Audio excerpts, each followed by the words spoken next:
was 19 the first time my mother said the words out loud. "You're breaking this family apart." She said it without shouting, without a single crack in her voice, just with that cool detachment she always used when something disappointed her. I had just told her I'd been accepted into medical school. It should have been one of the proudest moments of my life, but all I remember is the silence that followed. A long, suffocating silence across the dinner table. My father cleared his throat.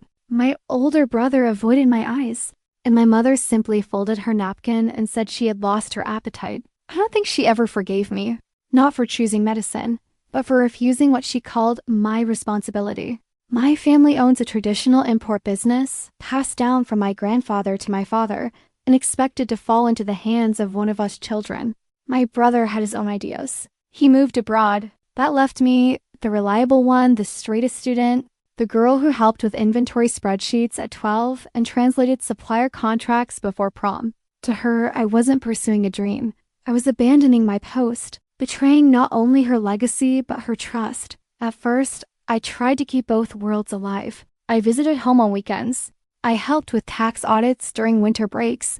I answered late-night calls about customs delays while studying for anatomy exams. But nothing I did was enough to ease her growing resentment. She stopped asking how classes were. She never visited the campus. She never asked about my rotations, my sleepless nights in the A, or the patients I watched live and die in my hands. The more I learned to heal, the more our relationship fell apart, slowly, like a body failing organ by organ. What hurt wasn't the disapproval, it was the distance. The way she started addressing me like a guest, calling my room the guest room when I visited, serving me meals last, forgetting I was allergic to cashews. Again, the little things that, when strung together, spelled rejection louder than any fight could. And we never really fought. Not in raised voices anyway. My mother had a different tactic. She simply pretended I didn't exist when I didn't serve her purpose. I remember one Thanksgiving, my 4th year in med school, when she introduced me to a distant cousin as Sophia, the one who used to help at the office but decided to do something else. That was it. No mention of the hospital, no pride, no warmth, just dismissal. Like I was a once useful item that had outlived its function. Even when I graduated with honors, she didn't come. No excuse, no message, not even a card. My father sent a brief email. "Congratulations. Your mother is busy with a new distributor from Brazil." I read that email on my phone seconds before stepping up to the podium. I had a speech prepared. I looked out into the sea of faces, families clapping, mothers wiping away tears of pride, and I felt ... empty. I said my lines. I smiled for the photos. But a part of me never really celebrated that day. In the years that followed, I built my life. I opened my small clinic. I specialized in internal medicine. I found purpose, if not applause. My patients appreciated me. My colleagues respected me.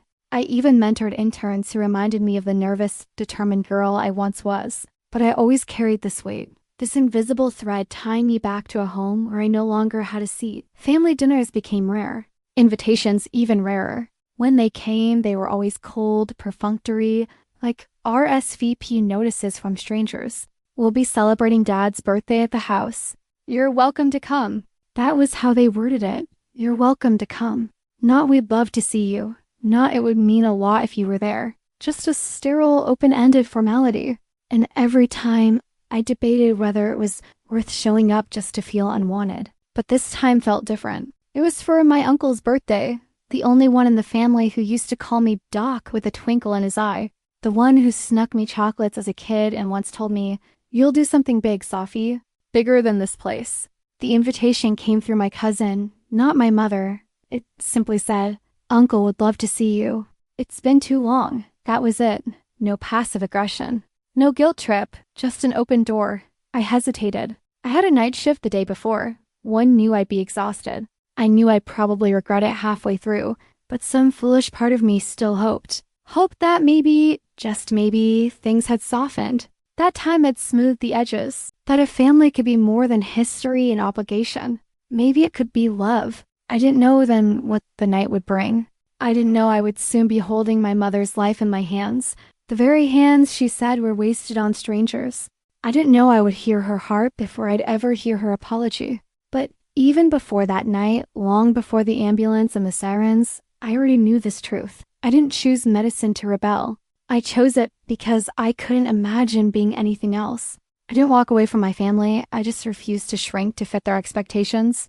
And maybe that, to my mother, will always be the unforgivable sin. Still, I showed up, tired, nervous, uninvited in spirit if not in name. I wore a simple dress, no lab coat, no shield, just me, just Sophia, the daughter who chose the wrong path and never turned back. My graduation day was supposed to be the closing of a chapter one had written in blood, sweat, and exhaustion. 4 years of medical school, every test that left me hollow. Every night I'd fallen asleep over open books or anatomy flashcards. Every shift that bled into the next. All of it was supposed to culminate in one triumphant, cathartic moment.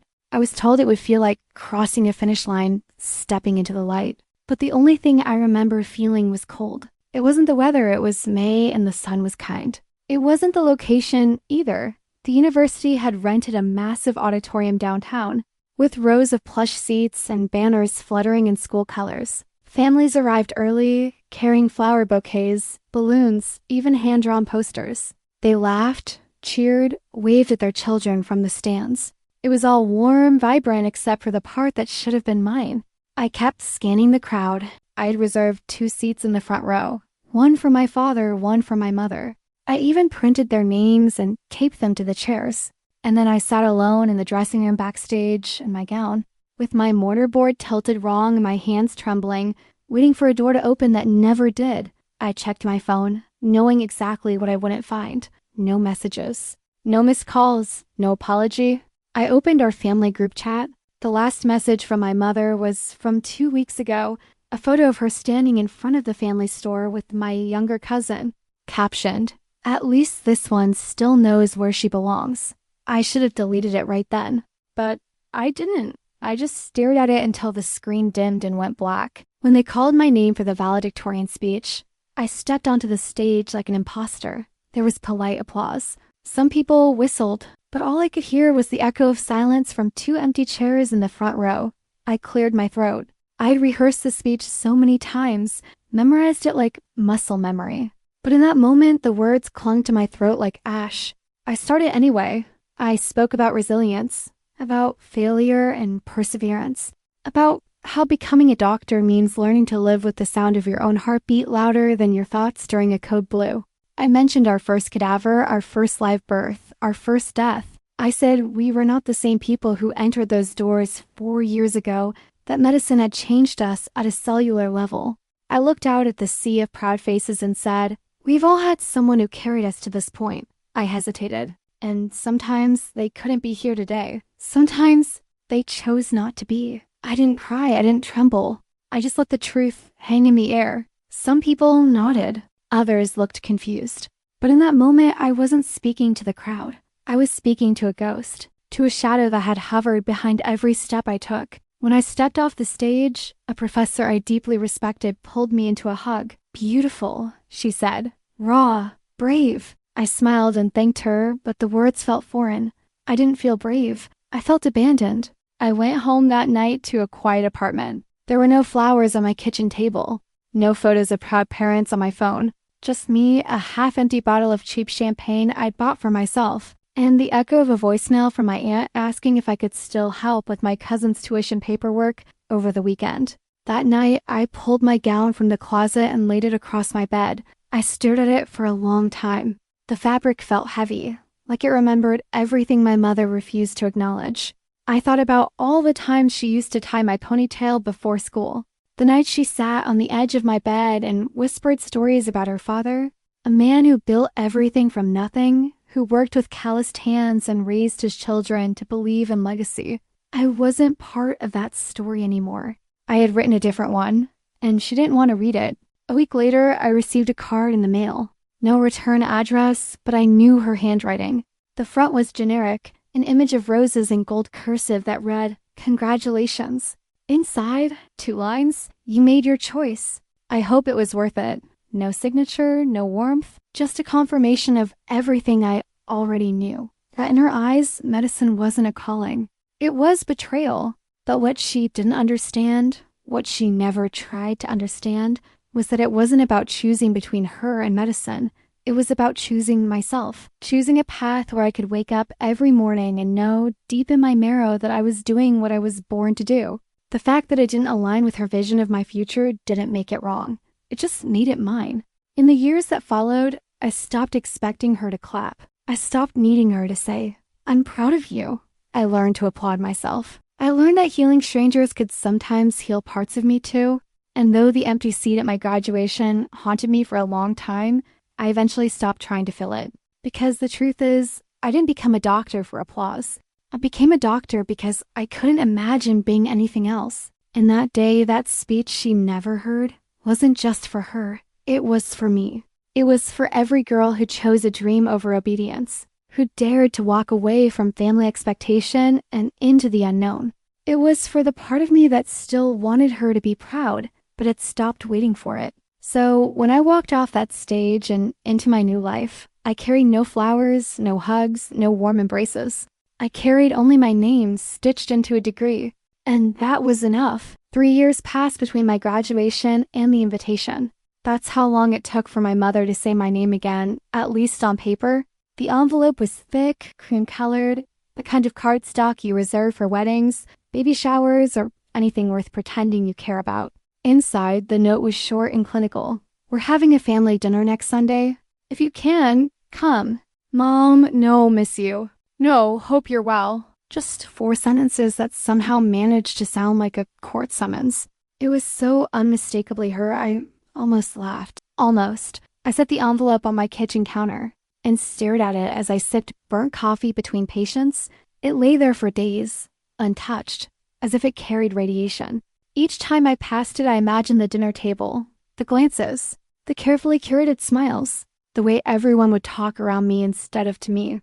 I could already hear the cadence of the conversations, business expansions, family traditions, who's dating whom, and the usual murmurs about how distant Sophia has become. My instinct was to burn the invitation, delete the date from memory, and work a double shift just to avoid it. But something about the formality of it, about the fact that she had sent it at all, kept me from throwing it away. A crack in the ice, maybe. Or bait, I wasn't sure. By Thursday, I had made my decision. I would go, not because I expected anything to be different, but because I wanted to see for myself just how frozen things had become.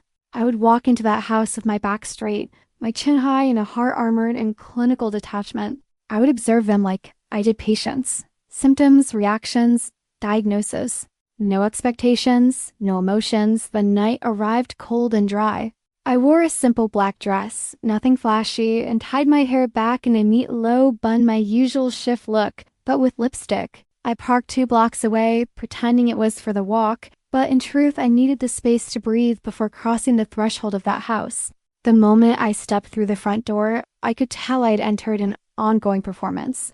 My cousins were already there, sipping wine and laughing in practiced tones. My uncle greeted me like a politician, smiling, nodding, already turning before the handshake was done. My brother hugged me with the enthusiasm of someone checking a box on a to-do list. My father gave a slight nod, then resumed a conversation about supply chains and shipping delays. Then she appeared. My mother stood at the far end of the room, arranging silverware on the dining table. She was wearing her favorite deep green blouse, the one she wore to every family photo. She didn't come to me, didn't smile, didn't even flinch. Just called out, loud enough for everyone to hear, "Sophia's here. Someone pour her a glass." Like I was an extra arriving late to a play. I walked over, kissed her cheek, which was stiff with cold skin and colder pride. She didn't look me in the eye. "Thanks for the invitation," I said softly. She replied, "You looked like you could use a good meal." We sat for dinner and the choreography began. Everyone had a role. Everyone had lines. The dinner table was a theater of rituals, carefully preserved and obsessively executed. Wine glasses clinked, cutlery clattered in rhythm, laughter erupted in rehearsed crescendos. I watched it all like someone who had once been part of a cast but had long forgotten the script. They spoke of nephews entering finance, nieces applying to law school. The cousins who had joined the family business were praised like war heroes. My uncle told a 10-minute story about a client who mistook him for someone important, and the room erupted in laughter. When I tried to mention my clinic, it happened quickly. I had only said, "Last month we treated a case of Before my sentence was swallowed by someone talking over me about the cost of almond milk, my words hung in the air for a beat, unnoticed, then vanished. I could feel it in the pit of my stomach. I was not just invisible. I was intentionally excluded, like a shadow moving along the edges of a brightly lit stage. Later, when my cousin's wife asked about my hours, I explained how the clinic worked rotating shifts, late nights, weekends, on-call trauma support. She blinked and said, "So, ... You're still doing that?" Like it was a phase. Like medicine was a bad haircut I hadn't grown out of yet. The peace to resistance came when dessert arrived. Chocolate torte, homemade by my mother, who was always meticulous about presentation. As she sliced and served, she made her way down the table, narrating compliments for everyone. For Oliver, who just got promoted. For Nina, who got engaged. For Maya, who's expecting. Then, when she reached me, she simply placed the plate in front of me and moved on. No words, not even a glance. It wasn't about the cake, it was about the message. You are not one of us. And yet, I stayed. I sat through every second of that dinner, not because I wanted to, but because I needed to see the full extent of the wound. To remember it clearly. To stop hoping it would heal just because I wanted it to. As the dishes were cleared and guests began to leave, my mother approached. She stood beside me in the hallway, not facing me. "You look tired," she said. "Maybe this job isn't what you thought it'd be." I smiled without showing teeth. "Actually, it's everything I thought it would be.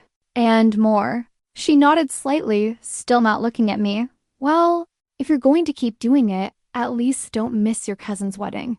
It's next month. You'll come, right?" "I'll try," I said. Not yes. Not no, just a placeholder. The same kind she gave me for years. That night, driving home, I rolled the windows down despite the cold. I needed air. Real air. Not recycled small talk and passive hostility. I turned the music up and let the wind erase their voices. There are rules. There are hierarchies. I knew I'd return to my clinic in the morning, to real emergencies, real needs, real gratitude. And none of them would know how much they had prepared me for it by showing me exactly what not to be. They wanted a daughter who would inherit a store. I became a woman who runs a clinic. They wanted legacy. I gave them life. And in their perfectly arranged dining room, full of heirlooms and hand-me-down pride, I realized something vital. I may never belong at their table again, but I've built one of my own. I arrived early, or at least earlier than most. My mother was already in the dining room, placing silver napkins next to crystal glasses, like she was arranging a display for a museum. Something beautiful, impressive, and never to be touched too much. The air smelled like rosemary lamb and polished wood. Everything was intentional, impeccable, cold. She glanced up when I stepped in, but her eyes moved past me like I was part of the furniture. "Take a seat wherever you like," she said, already back to adjusting a centerpiece. No smile, no warmth, just protocol.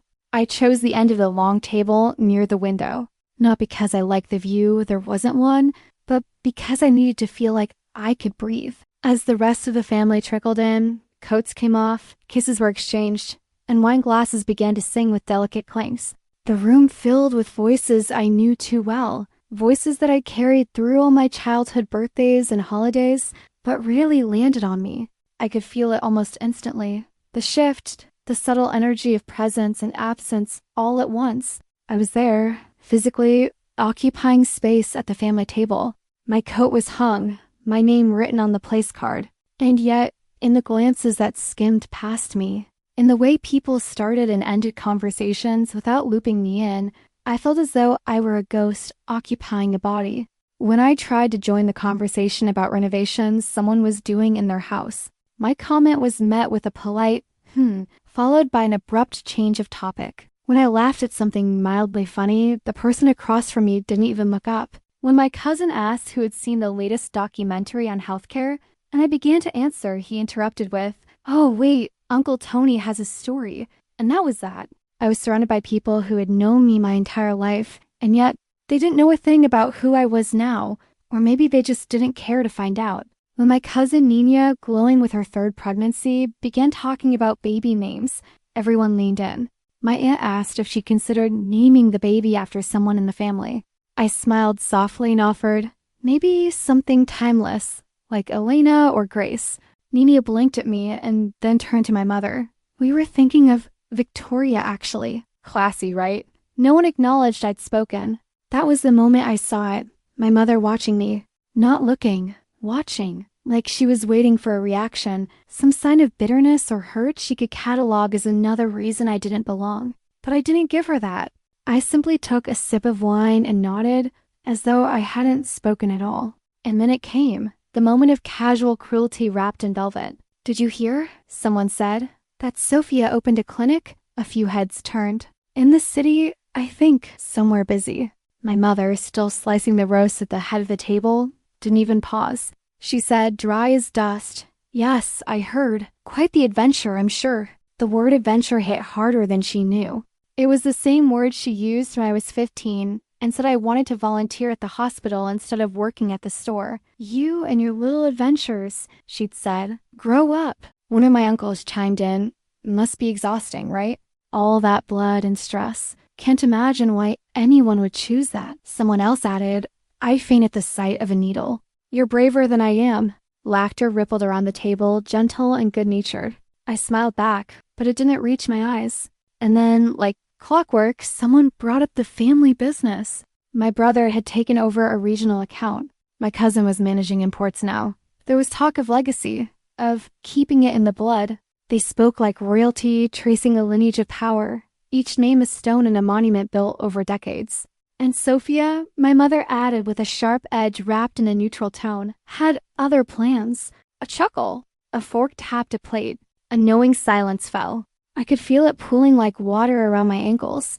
I took a deep breath, not to speak. I had long since learned better than that, but to ground myself. I reminded myself of the night shifts, the emergency surgeries, the newborns that cried their first breath into my palms, the elderly patients who whispered thank yous with their final one. I reminded myself that my work, though invisible to this room, had meaning far beyond it. I wasn't waiting for their applause anymore. I was here to witness, not to be witnessed. Later, as the plates were cleared and coffee was poured, my mother moved toward me with a tray of espresso cups. She placed one in front of me and, without meeting my eyes, said, "You're still drinking it black, I assume." It took me a moment to realize the weight of that sentence. It wasn't warmth, but it was something. A thread of memory. A tiny remnant of a connection frayed nearly to nothing. "Yes," I said. "Still black." She nodded once and walked away. The gesture wasn't forgiveness. It wasn't acceptance. But in the quiet war between us, the one waged with words unsaid, with decades of unmet expectations and unspoken wounds, it was something close to a ceasefire.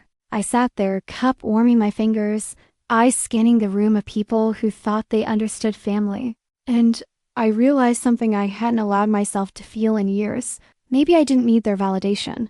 Maybe the problem wasn't that I had left, it was that I'd outgrown the box they built for me, and still, I stayed through dessert. Because sometimes healing starts with enduring. Not expecting change, but recognizing your own strength in the silence. They gave me a seat at the table, but I brought my own voice. And even if no one heard it tonight, I did. Dinner had settled into that strange rhythm familiar to all family gatherings, predictable, rehearsed, almost mechanical in the way people chose their words, laughed on cue, nodded at all the expected moments. The scent of roasted vegetables and wine lingered in the air, mingling with the too perfect aroma of lemon polish on the wooden floors. It felt like being trapped inside a stage play where I already knew every line, but wasn't allowed to speak any of them. I hadn't said much in the last 30 minutes. I listened as they dissected real estate trends, new marketing strategies, investment portfolios. My uncle boasted about a deal he closed that week. My cousin shared a story about firing an employee who'd gotten too bold. Everyone laughed, clinked glasses. I sipped my wine in silence, invisible again. I wasn't asked about the patients I saved last month or the sleepless nights spent stitching together someone else's tragedy. There was no room for that here. And then my mother rose. She always had a flair for timing. She didn't tap her glass with a spoon or ask for attention. She simply stood, and just like that, the room quieted. No one needed to be told. They turned toward her like flowers to the sun. It was a choreography rehearsed over decades. My mother, the matriarch, always got the final word. Her hand rested lightly on her wine glass. She didn't smile. Her voice was soft but sharp, like silk over a blade. I Just want to say a few words, she began, and my heart clenched. I should have left earlier. I should have said I had an early shift or a patient waiting, but I didn't. I stayed. And now every cell in my body regretted it. I look around this table, she continued, and I see a family I'm so proud of. Each of you has built something, created something real. Businesses, homes, legacies. People nodded. I felt the tension creep into my shoulders. I see loyalty, commitment, a deep understanding of what it means to carry a name with pride. Her eyes scanned the room slowly, deliberately. My fingers curled tighter around the stem of my glass. And of course, every family has its differences, she said, the corners of her lips twitching into something that wasn't quite a smile. Every tree has its branches that grow in unexpected directions. Laughter, gentle, amused, like it was an inside joke that didn't need to be spelled out. She didn't need to say my name. The room already knew. Pride, she said again, softer now. Pride is watching your children walk the path you walked, carry on what you've built. It's seeing yourself in them, not in career necessarily, but in heart, in values, in loyalty. My chest burned. I stared at the edge of the table, willing myself not to flinch, not to move, not to give her the satisfaction of seeing how hard it landed. She raised her glass. To those who understand the meaning of family, and to those who never forgot it. The toast was met with a chorus of cheers, the clinking of glasses, the warmth of shared agreement, and then silence. I didn't raise my glass. I sat there, the stem of the wine glass digging into my palm, my throat dry, my pulse loud in my ears. For a second, just a second, I felt something shift in me, something crack, not just hurt, but rage. Deep, quiet rage that had been fermenting for years beneath all the polite silences, the fake smiles, the diplomatic absences. But I didn't speak. I didn't cry. I didn't storm out.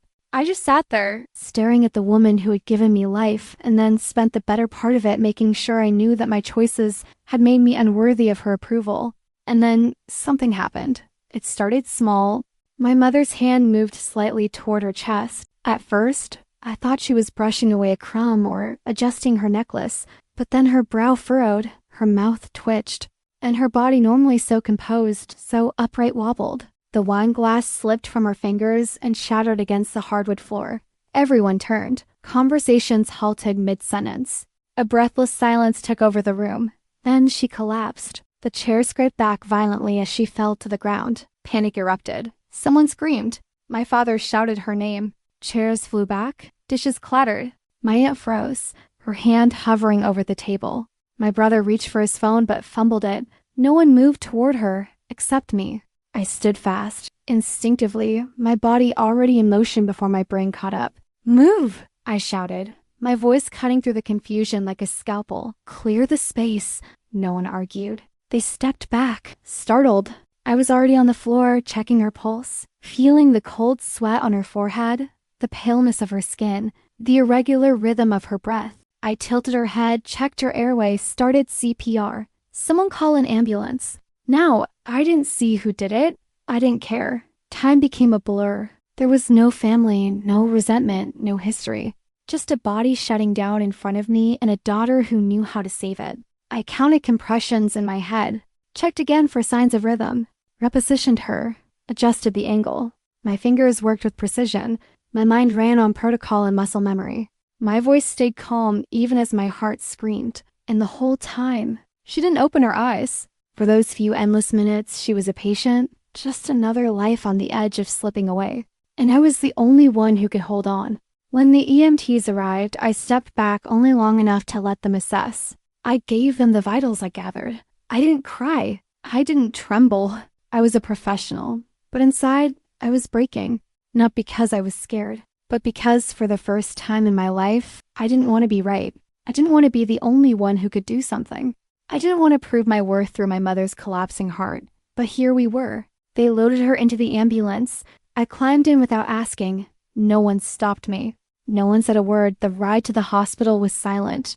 My father sat opposite me, staring at the floor. My brother held my mother's purse like it was something fragile, sacred. And I sat with my eyes fixed on the monitor, watching numbers that meant everything and nothing all at once. The woman who had raised me to believe I was never enough, not obedient enough, not grateful enough, not family enough, now lay on a stretcher because her heart betrayed her and mine refused to let her go. I didn't know then what would happen. I didn't know if she'd wake up. I didn't know if she'd remember what she said or what I did. But I knew one thing as the sirens howled and the lights blurred against the windows. The toast may have cut deep, but I had cut deeper through time, through pain, through everything she tried to erase in me. And I'd become exactly the woman she feared most, the one who didn't need her approval to be extraordinary. Everything after we arrived at the hospital felt like an echo chamber.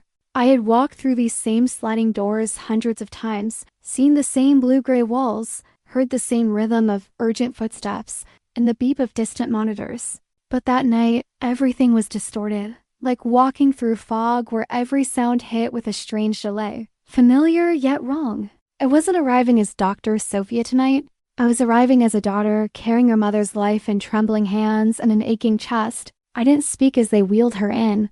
The nurses glanced at me, some recognizing me, some too focused to care. But the attending physician on duty, Dr. Patel, nodded as soon as he saw me. I could see the flicker of understanding in his eyes he'd been briefed on the ride in. I gave him a rapid rundown of what I had done. Initial presentation, vitals, duration of CPR, response to compressions.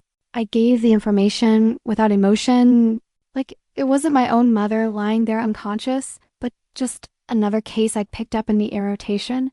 And then I stepped back. It was harder than I thought it would be, stepping back. I mean, it felt unnatural to not keep touching her wrist, not to double-check the monitors, not to hover by her side in silent panic. But I knew better. The best thing I could do now was let them work. She was stable enough for transfer. Her heart was beating again, and she was breathing without assistance. The emergency team had done everything right. I had done everything right, but now it was a waiting game. I sat down in the hallway, my legs finally giving in beneath me. My hands were shaking. Only then did I realize they were still stained with a smear of her lipstick, pressed into the skin when I had tilted her head to keep her airway clear. I reached for a tissue from my coat pocket and scrubbed it off, but it didn't come off completely. It had sunken into the lines of my fingers like a brand. My father sat across from me, unmoving. His tie was askew, his hair grayer than I remembered it being just a few hours ago. He didn't look at me, not directly, but I could feel the weight of his gaze hovering and retreating like a moth near a flame it doesn't trust. "She's in good hands," I said finally. He nodded slowly. "You saved her." It wasn't a question. I didn't respond. What was I supposed to say? "You're welcome"? Is that what it takes now?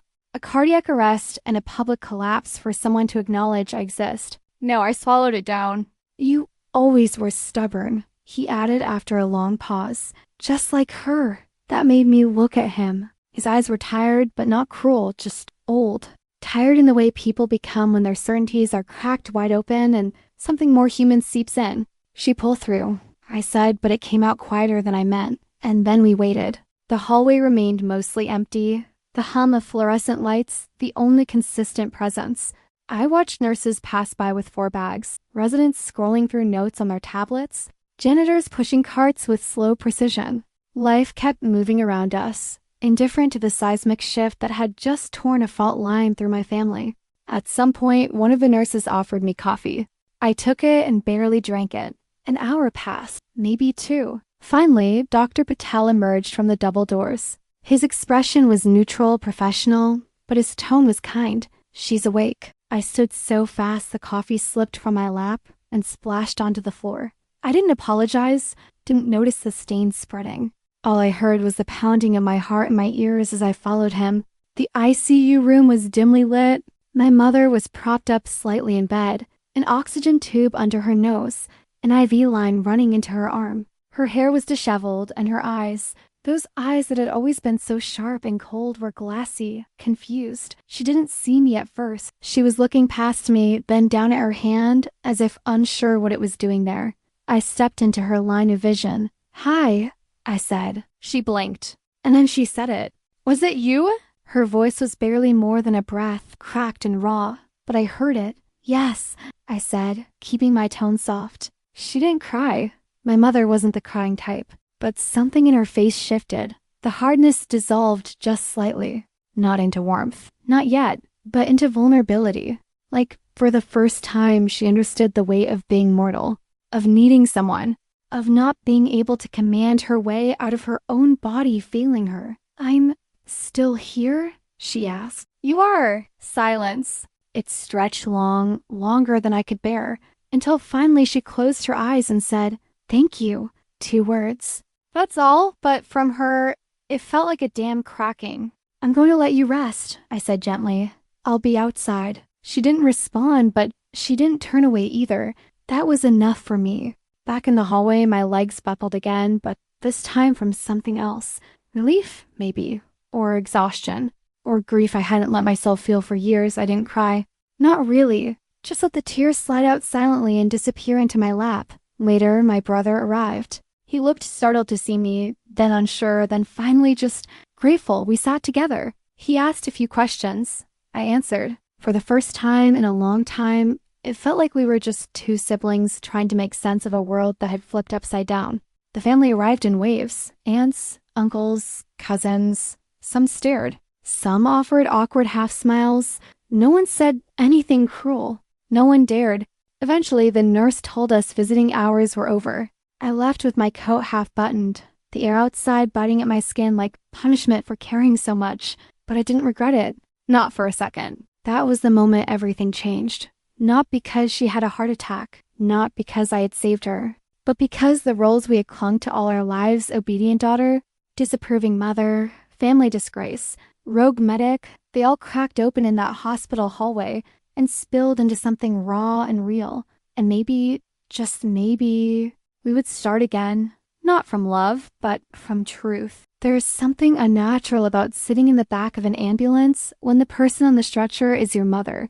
I've ridden in plenty of ambulances before, during rotations, as an attending, even during shadowing years ago, but this one was different. This one wasn't sterile and detached. This one was personal in a way I never imagined it would be.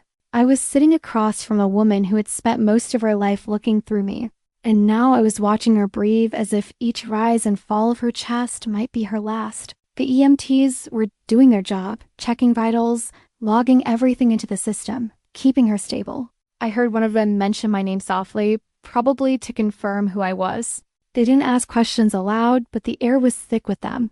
I was still wearing the same dress I'd worn to the dinner. A muted gray, simple, elegant, now stained and wrinkled, with adrenaline practically soaked into the seams. My hands, once trembling, had returned to stillness, but my thoughts hadn't. They were scattered, fragmented, refusing to line up. The ride was silent except for the occasional beat from the monitor and the hum of the road beneath us. The driver avoided potholes like he knew who he was carrying.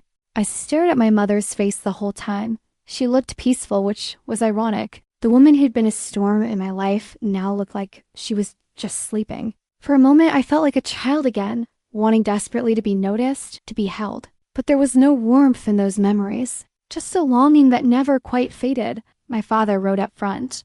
I saw his silhouette through the small window, rigid, hands gripping his knees, or maybe clenched into fists. I couldn't tell. I didn't know what he was thinking. I didn't know if he was angry, afraid, or simply overwhelmed. But I could feel the ripple of shock radiating from his silence. For years, he'd stood by as my mother froze me out. He hadn't defended me, hadn't intervened when her disappointment in me became the family's shared truth. He didn't agree, but he didn't disagree either. He existed in the in-between, and I learned not to expect anything more. Now, in this metal box hurtling through the city toward the ICU, we were all out of places to hide. My mother's heart had betrayed her, and mine had refused to. When we reached the hospital, the doors opened fast. The paramedics wheeled her out with practiced urgency, and I followed just behind, half forgotten as soon as we passed through the ER double doors. I didn't mind. I was used to being invisible in this family, but not in a hospital. This was where I had power, where I had purpose.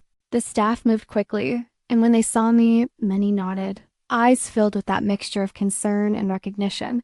I wasn't just a visitor. I was one of them, one of the ones who knew what to do. I watched her disappear down the hallway and suddenly felt an overwhelming emptiness. There was no one to call. My friends were all on call themselves or scattered across time zones, caught in their own dramas, and I didn't want to explain this. I didn't want to summarize the years of rejection, the cold shoulders, the cutting remarks, the dinners where I was invisible, and the silence that screamed louder than any fight. I just sat there until my father finally approached. I didn't hear him coming. I just saw his shoes stop near mine, then slowly followed the rest of him upward. He didn't sit. He stood, awkwardly, like he wasn't sure if he belonged near me. "She's stable?" I said before he could ask. "She's being moved to the cardiac unit." He nodded once. "Good." I waited for more, but he didn't offer anything. "You don't have to say it," I murmured. "Say what?" "That I did what any doctor would have done." He looked down at me, then finally sat, his hands clasped together, white-knuckled, like he was trying to hold something in. "You didn't have to be here at all." That I hadn't expected. "I know," I whispered. "I mean it," he added, voice low. "You could have walked away." "God knows she gave you enough reasons." I turned my head, unsure how to respond. "I should have stopped her," he continued. "Back when you first told us you wanted to go to med school, I should have stood up for you. But I didn't want to fight. I thought she'd come around. I thought it was just stubbornness." "It was never just that," I said, a quiet ache in my voice. "She saw medicine as betrayal, as abandonment, like I'd chosen strangers over my own blood." He was quiet for a long time. Then he leaned back against the wall. "She was scared." "Of what?" "Losing me? Of being wrong about you." That hit me harder than I wanted to admit. She built her world on the belief that obedience was love, that following her plan meant we cared. You stepped outside that. You made your own life. And when it started to work, when you succeeded without her approval, she didn't know how to handle it. She thought it meant she failed. I closed my eyes for a second, trying to breathe past the lump in my throat. I didn't want to cry here. Not now. Not for her. "She didn't come to my graduation," I said. "I know." She didn't call, not even once. I stood on that stage thinking maybe, just maybe, she was in the back of the room. But she wasn't. "I know," he said again, softer this time. Why did I keep trying? He didn't answer. Maybe there was no answer. Maybe some daughters never stop trying, even when they should. The rest of the night passed in a haze. I was allowed to see her briefly once she was moved upstairs. She was groggy, half-conscious, and didn't speak. I stood at her bedside for 10 minutes, just watching her chest rise and fall. I remembered the way she used to tuck me in when I was little, not often, but just enough that I could still hear her voice humming lullabies in my dreams. That version of her had been gone for decades. I didn't know if she'd ever return, but I had saved her anyway, not because she was my mother, not because she deserved it, but because I was a doctor, because I knew how, because that's who I had become, not out of spite, but out of calling. When I left her room, the nurse on duty asked if I wanted to be listed as an emergency contact. I hesitated for a second before nodding, not for her, but for me. Because even if she never forgave me, even if she never said she was proud, I could look myself in the mirror and know that I had done what mattered. I didn't take the elevator down. I needed the stairs, needed the quiet, the movement, the space. Each step felt like shedding something, resentment, anger, the desperate need for validation. I was still her daughter, but I wasn't her reflection. I was something she hadn't expected, something she might never understand. And yet, I had been there when she needed me most. I didn't sleep that night, not because I was worried she would die. By then, I had seen the readouts, the stabilization, the response to medication. Her vitals were holding. The crisis had passed. No, I didn't sleep because everything that had been buried for years was now floating just beneath the surface. Impossible to ignore. I sat in the dimly lit waiting room just outside the cardiac ICU, surrounded by machines humming and monitors blinking, my mind spiraling through memories I had long tried to pack away like old photos in a forgotten drawer. Hospitals are strange places at night. They don't stop, not really, but the energy shifts. The day staff goes home, the lights dim, voices lower, and a strange hush settles over everything, like the building itself exhales. I've worked more night shifts than I can count, but being on the other side, being the family, not the physician, is different. You watch the clock in a way you never do on shift. Every minute feels like an hour. Every sound becomes exaggerated. I could hear the faint rustling of papers at the nurse's station, the occasional rolling of a gurney. someone coughing 2 floors away. And beneath it all, a constant buzzing in my mind. Her face, her words, the years we'd lost. I thought back to when I first told her I wanted to study medicine. I was 17, terrified but determined. She didn't yell. That would have been easier. Instead, she laughed, a short, brittle sound that felt like ice cracking underfoot. "We own a business," she said. "A legacy. You throw that away to poke people with needles?" I told her it wasn't about needles. I told her it was about helping, healing, about meaning. She didn't listen. Or maybe she did, but what she heard was rejection. She heard me saying I didn't want her life, that I didn't want her world. And maybe, in a way, I didn't. I respected what she built. A thriving import company started from scratch, years of hustle and sacrifice, but I couldn't see myself in it. I didn't want ledgers and contracts. I wanted heartbeats and breath. I wanted to be there at the worst moments of people's lives and offer something more than numbers. I wanted to hold a hand in an emergency room and say, "You're not alone." That desire had nothing to do with her and everything to do with me. But she took it personally, deeply, permanently. For years, she treated me like a stranger sitting at her table. I tried to bridge the gap, calls, visits, even helping with paperwork when her business expanded, but nothing softened her. She called me the one who left. And at family dinners, even when she said nothing, her silence was sharp enough to draw blood. And yet, tonight, I'd saved her life. The woman who hadn't attended my graduation, who didn't return my calls for birthdays, whose gifts to my siblings always seemed shinier and louder than the quiet cards she'd send me. She had collapsed in the middle of a speech meant to shame me. And the family's disappointment, had been the only one capable of saving her. The irony was cruel and perfect. I stood from the waiting room couch and wandered down the hallway, past the vending machines, past the bulletin board filled with CPR instructions and outdated flu posters.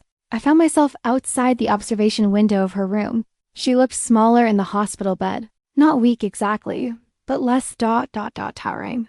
Less impossible. Her hair, always so carefully coiffed, was disheveled. An oxygen line curved beneath her nose. Electrodes dotted her chest. She looked like every patient I'd ever treated. Vulnerable, human, real. I leaned against the wall, arms crossed, watching her chest rise and fall. My mind flicked back to med school, the sleepless nights, the exams, the cadaver lab that made me question my sanity. I remembered the first time I heard the flatline tone a monitor and froze, paralyzed, until my resident barked at me to move. I remembered holding the hand of a dying woman during my 3rd year, pretending I wasn't crying when I whispered that she wasn't alone.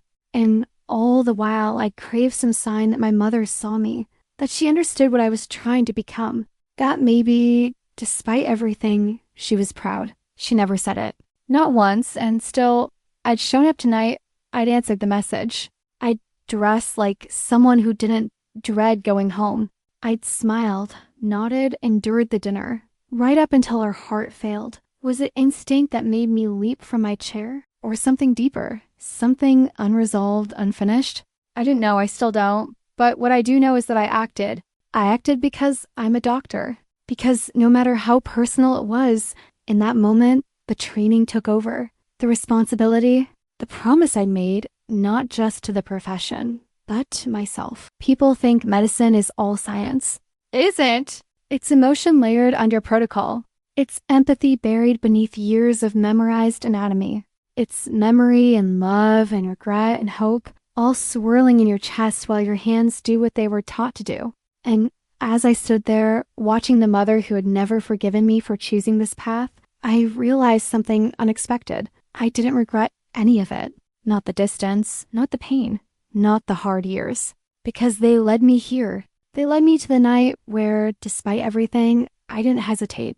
I took a deep breath, pushed away from the wall, and made my way back to the nurse's station.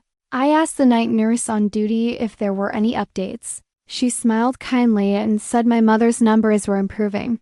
"You did a good job," she added softly.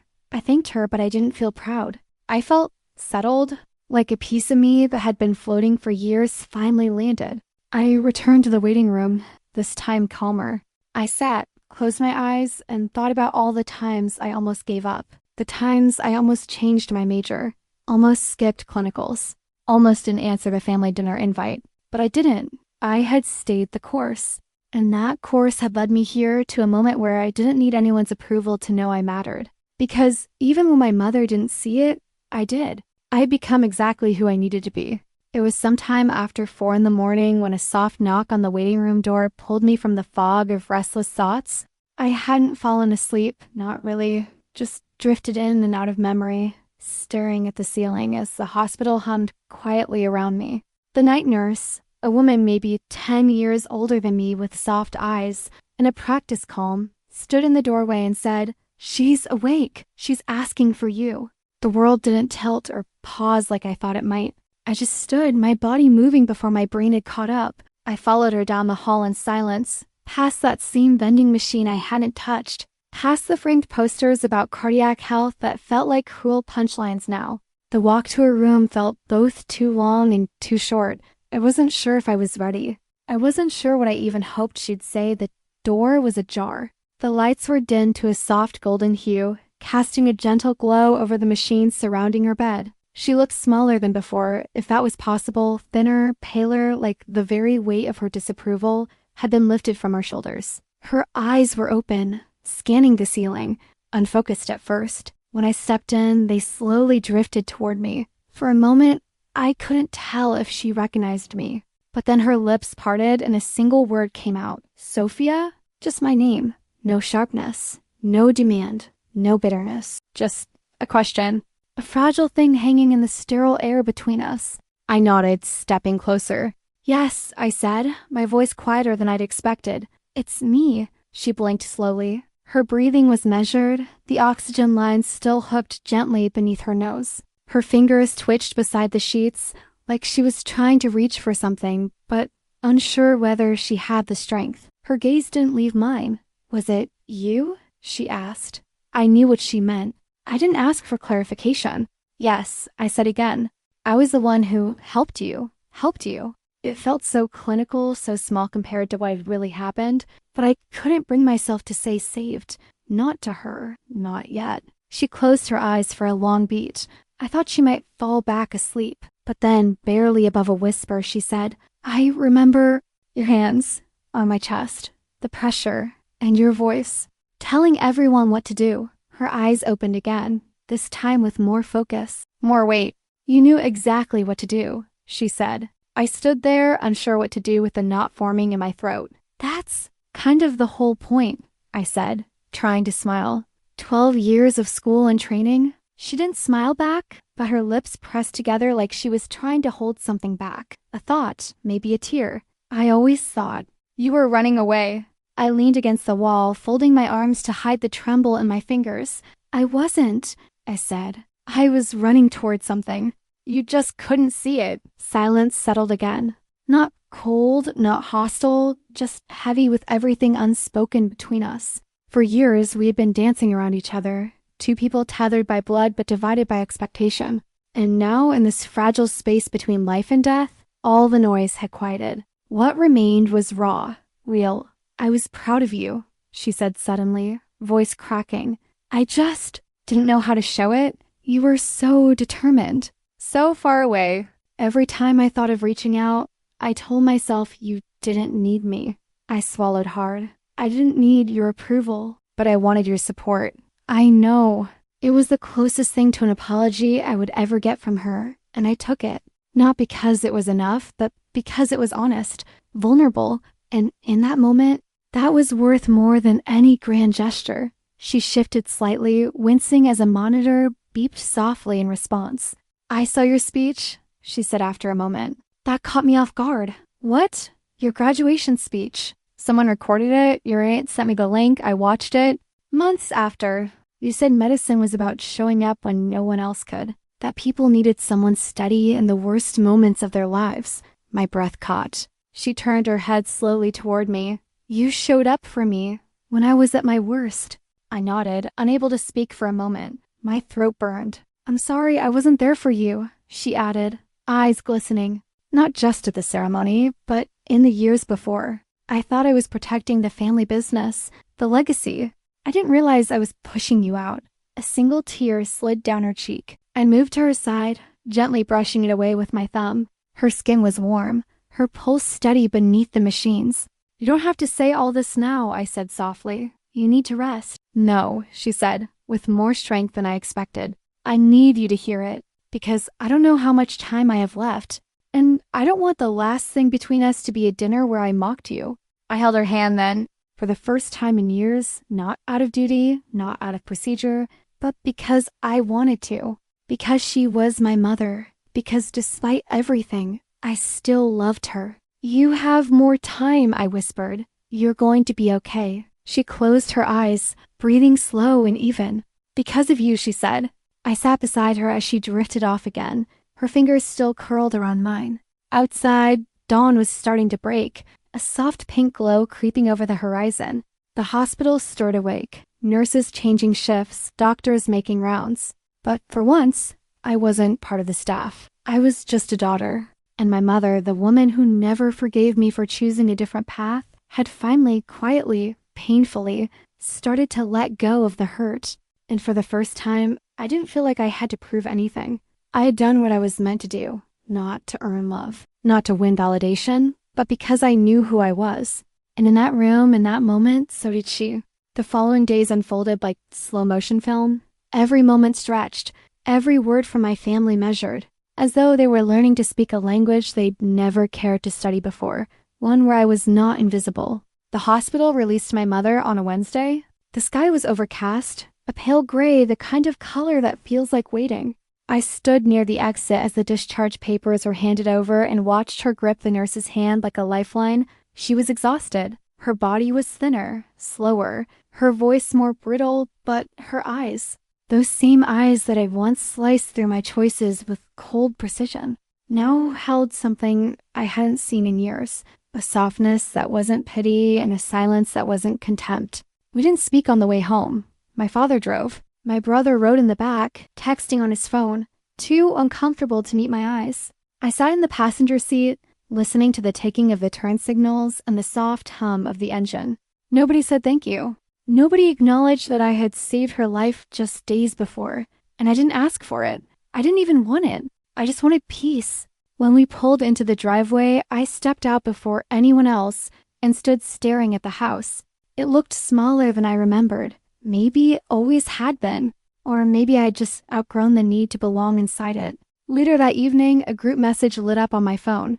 My aunt had sent it, the same aunt who once told me I should stop being so stubborn and just go work with your mother. The message had a heart emoji, a photograph of my mother resting on the couch, and a caption that said, "Thanks to Sophia, we still have our matriarch. We are all so lucky." That was the first time my name had appeared in the family chat in over 6 months. I stared at it for a long time, not sure if I should reply, not sure if I cared to.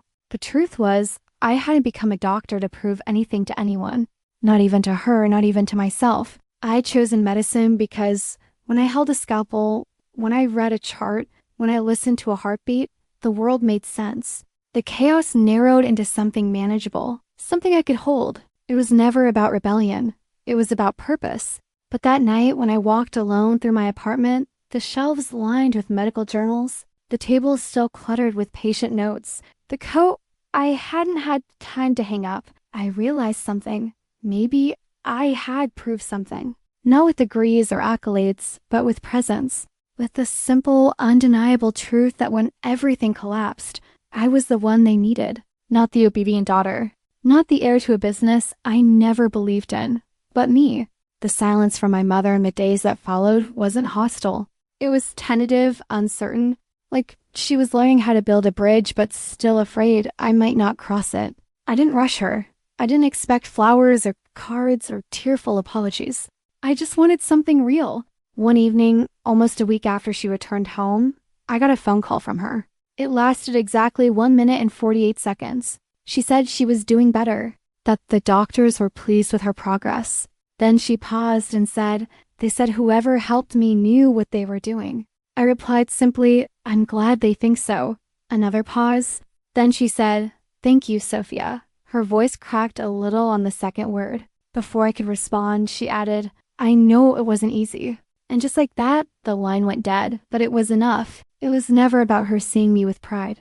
It was about her seeing me at all. In the weeks that followed, I resumed my normal shifts. The routine was familiar, grounding. Patients came and went. Emergencies rose and resolved. My name echoed in the hallways, not with reverence, but with need. Real human need. I didn't have to prove I belonged there. I was part of the heartbeat of that place. I got another message 2 weeks later, another family dinner. This time, the invitation came with warmth, not from my mother, but from my cousin. She wrote, "You saved our matriarch. The least we can do is set a place for you." That was followed by a picture of an extra chair, a folded napkin, and my name written in cursive on a place card. I didn't respond right away. I stared at the photo for a long time, thinking about everything that had happened, the times I had been overlooked, the years I had missed while chasing something that lit me up inside, the speech she never attended, the seat that had always been empty. Eventually, I typed back, "I'll try to make it." That was the truth. Not because I didn't want to be there, but because I didn't need to be. Not anymore. I had made peace with the path I had chosen. I didn't need their validation, their applause, or their guilt. I had something they couldn't give and couldn't take away: purpose. The kind that doesn't waver in the face of silence or disapproval. The kind that kneels beside someone whose heart has stopped and refuses to let them die. I didn't become a doctor to be thanked. I didn't do it to be seen. But when the moment came, when everything depended on someone doing the right thing, calmly, skillfully, immediately, I was there. I was exactly who I had spent all those years training to be. And in the end, that was more than enough.